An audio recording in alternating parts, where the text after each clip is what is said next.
Ассалаумағалейкум ағайын.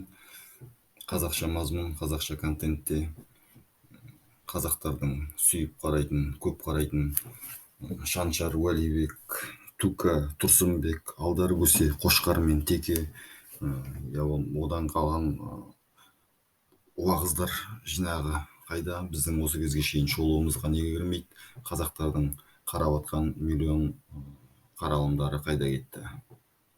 Кеттік әуелі Тука мен Алдар Аспаннан бастайық.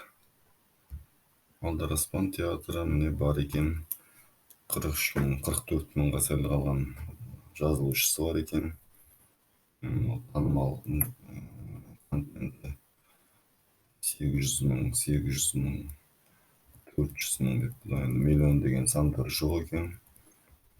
Сол үшін ондай миллиондарға жетпеген үшін біздің шоуларымыздың бірде-біреуіне өтпеген.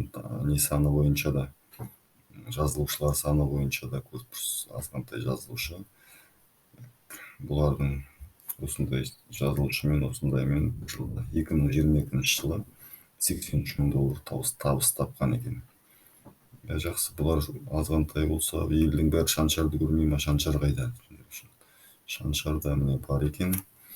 Бұның 2 миллион 700 мың Тука мияқта жүр екен Шаншардың ішінде. Шаншардың ішінде болған контенті хит болған болу керек. Сұламаймен Жүсіп ағамыз да бәрі де осы жерде екен.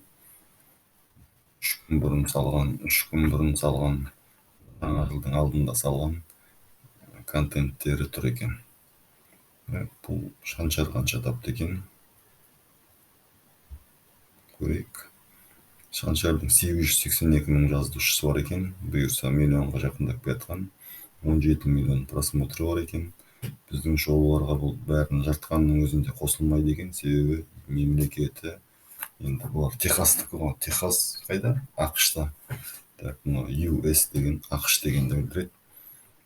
ақш долларымен биыл 2022 жылы $815 мың пайда тапқан екен бұларына.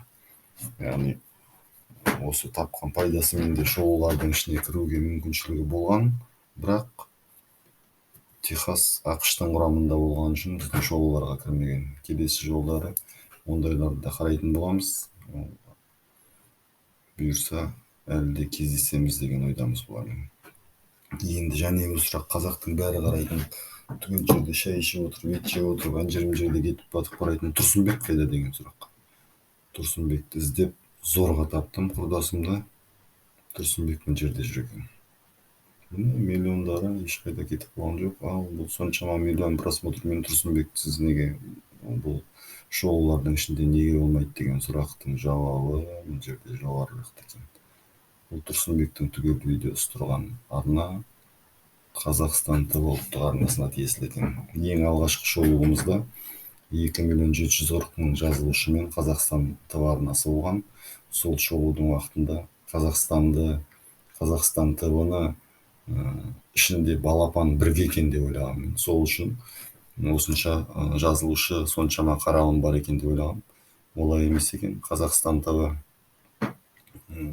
сериалдармен және елдің бәрі көретін Тұрсынбек Қазақстанды бағып атыр. Тұрсынбек Қазақстанды бағып атыр деген қорытындыға келуге болады екен. Тұрсынбек құрдасыма танитындарың болса, осы видео жетіп атса, сәлем айтыңдар. Астанаға барып түсіргенді қойып, ауылға қайттан баяғы басталған кезде қораның үстінде отырып армандаған жеріне қайтып келіп, ютубқа өтсін. Табысты көрдіңіз. Қазақстан қанша табыс тапты екен? Оны бір қарап жіберейік. 2022 жылы $844 мың табыс тапқан екен. Қаралым саны миллиардтан асқан екен. 1 миллиардтан асыпты. 2 миллион 740 мың жазылушысы бар. Енді бұл Қазақстанға тиесілі, мен балапан бәрі бірге есептеледі екен деп айтқан әңгімемдің ары қарай жүру үшін балапанды көрейік. Балапанның өзінің жеке басына 1,630 мың жазылушысы бар екен. Танымал контентінде 10 миллионнан жоғары. Өзіңіз көріп отқандай Бул жерде де түгел контент ушул жерде бар экен, балалардын ушул жерде алдарыңызда. Эми балапан сончама каралыммен канча акча тапты?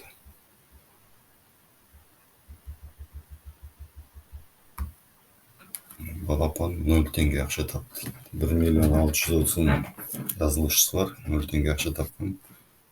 Бул Казакстан корпорациясын баскаратын адамдар бул видеону көретін болса, мынаны текшерүү керек.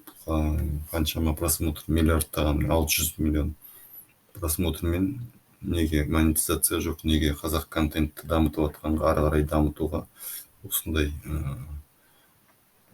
акча тартуу көзү неге карастырылмаган деген сурак сиздерге. Муну менде буюрса айналысатын чыгар. Кийиндиги сурак, Алдар Көсе кайда деген сурак.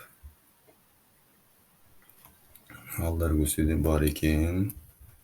Мына жерде анимабук деген 773 000 жазылышчысы бар. Мына сүрөттө бейнеленген адамды таанымай турмун, бирок дегенмен Артур Краус деген адам болсо керек деп ойлойм. Бул каналдын кимге тиесилүү экенин да билбейм, бирок 17 миллион, 16 миллион YouTube сиздин каралымдарыңызды эч кайда жиберген жок, баары ушул жерде бар. Булардын салынган убакыттары 9 жыл мурун салынган экен. Мына YouTube 9 жыл мурун салынган контентпен YouTube'да акча табууга болома деген сурактын жообун осы арына берейин деп турган сыяктуу. 2022 жылы Алдар Көсе татем $143 000 пайда келипти ээсине. Одан кийинки сурак кандай болуп кетти? Кошкар мен Теке кайда? Кошкар мен Теке бул жерде отурарды коргоо 3 миллионго жакын, Түркүстан, канчама контент баары ушул жерде экен. Сак киностудиясына тиесилүү экен. 12 000 гана жазылуучусу бар экен. Ал бул Кошкар мен Теке быйыл канча пайда келди экен? $117 000 пайда келген экен. Ал енді казактын будан да башка карайтын нерселери, енді бул осындай Турсунбек, Шаншар, Тукай менен бирге, Алдар Көсе менен Кошкар мен Теке менен бирге турган бир шоудун ичинде болгонунан эч кандай подоплека, эч кандай астына жасырылган эчтене жок. Бирок казак контенттин ичинин көбүнүн жасалып аткан казак контент имамдарга тиесилүү болса, сол имамдардын эң үлкен каналы Али студиясы деп аталат экен. 935 000 жазылуучусу бар экен. Миллионго сәл калган. Казактын карап аткан убагыздары да эч кайда кеткен жок. Миллиондары міне түгел тур. Бирок салынган убакыттарын караңыз. 7 жыл мурун, 6 жыл мурун, бул эми мурунку миллиондары таанымал немен. Таанымал осунун эң көп карагандарын бөлүп алып карап тургам.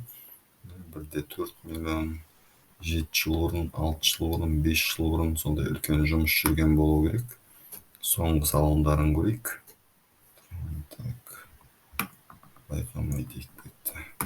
8 саат бурун, 13 саат бурун, 20 саат бурун, bir күн бурун багыздар салынып атыр экен. Казактардын карап аткан дүнүйөсү жаңартылып атыр экен. Казак контентке косуп аткан үлөстөрү үлкен деп ойлойм булардын да.